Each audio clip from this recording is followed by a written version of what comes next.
Madame, Monsieur, bonsoir et bienvenue dans cette nouvelle émission de Vue d'ici. Aujourd'hui, nous nous sommes installés en plein Pays de Caux et vous l'aurez deviné en voyant le lieu où je suis, nous sommes à Allouville-Bellefosse. La commune est située au sud-ouest d'Yvetot. Elle compte à peine plus de 1000 habitants et nous allons la visiter ensemble aujourd'hui. Bien sûr, à Allouville-Bellefosse, il y a ce chêne, connu pour être parmi les plus vieux de France. Il aurait 1200 ans. Mais Allouville-Bellefosse, c'est aujourd'hui encore un village de passage entre Rouen et Fécamp. C'est au cœur du bourg que m'attend mon guide.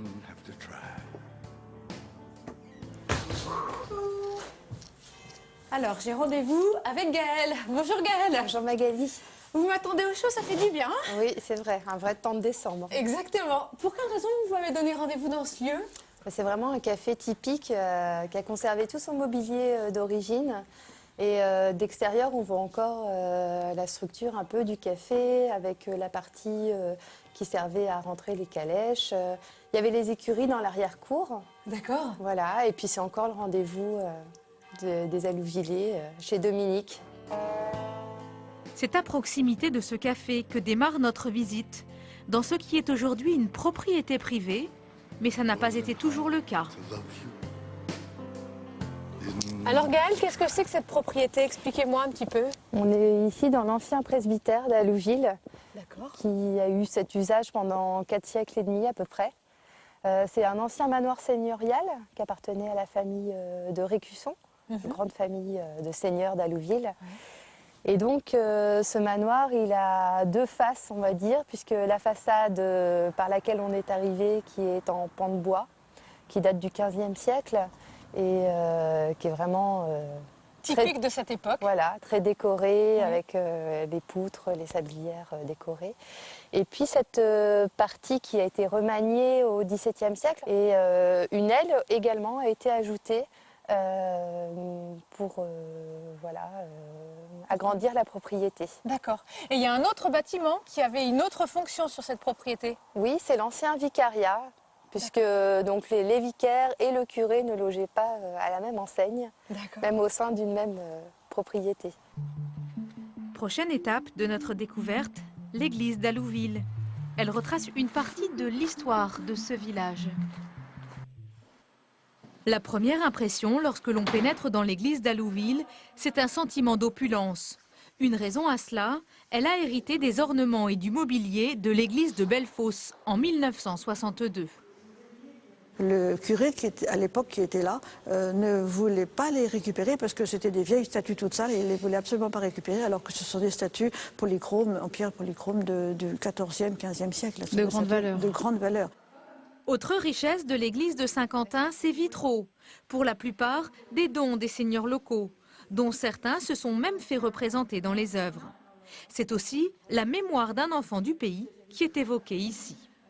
Pierre Belin est né ici en 1585. Il a été baptisé dans cette église et à 14 ans, il est parti, il est devenu marin et il faisait le commerce jusqu'aux Antilles. Le 15 septembre 1635, mit la croix sur la plage de Saint-Pierre à la Martinique en disant « Voilà, mon roi, cette terre vous appartient et je vous l'offre ».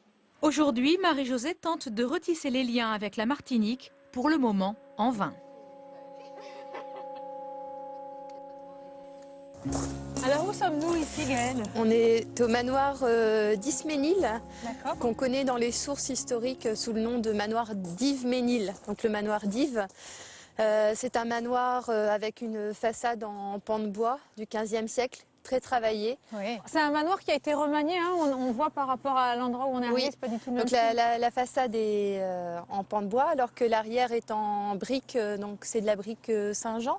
C'est une brique qui est encore artisanale, c'est pas une cuisson industrielle. Il y a quelque chose à voir dans le parc que vous voulez me montrer? Un arbre insolite. Ah, on va aller voir alors.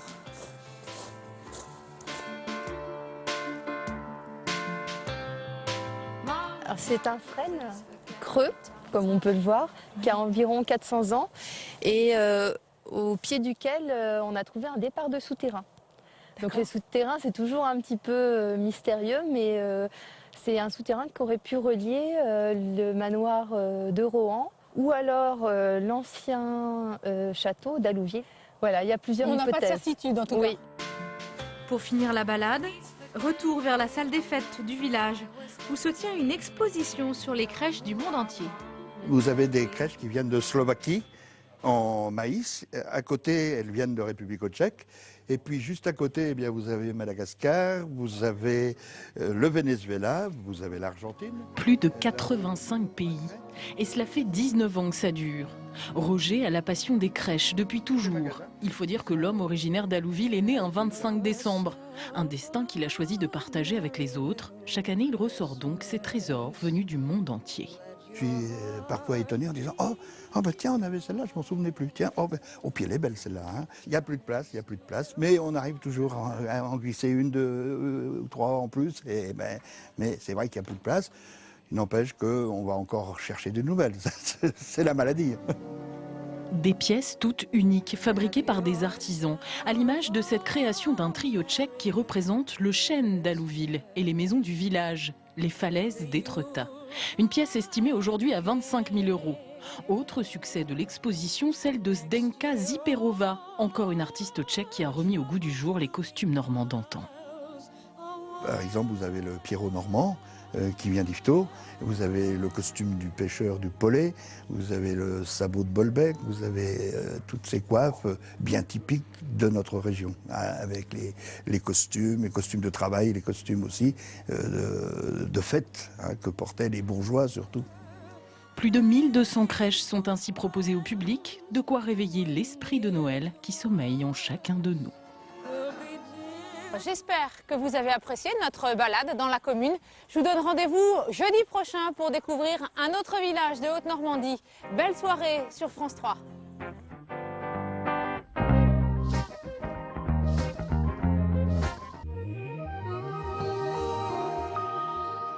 Votre météo aux Normandes avec un coup de tabac prévu pour demain, un coup de vent qui débutera dès cette nuit en très forte rafale de sud-ouest, sous un ciel gris couvert avec des pluies qui gagneront du terrain par le littoral et des températures sans réel changement demain matin, valeur minimale stationnaire.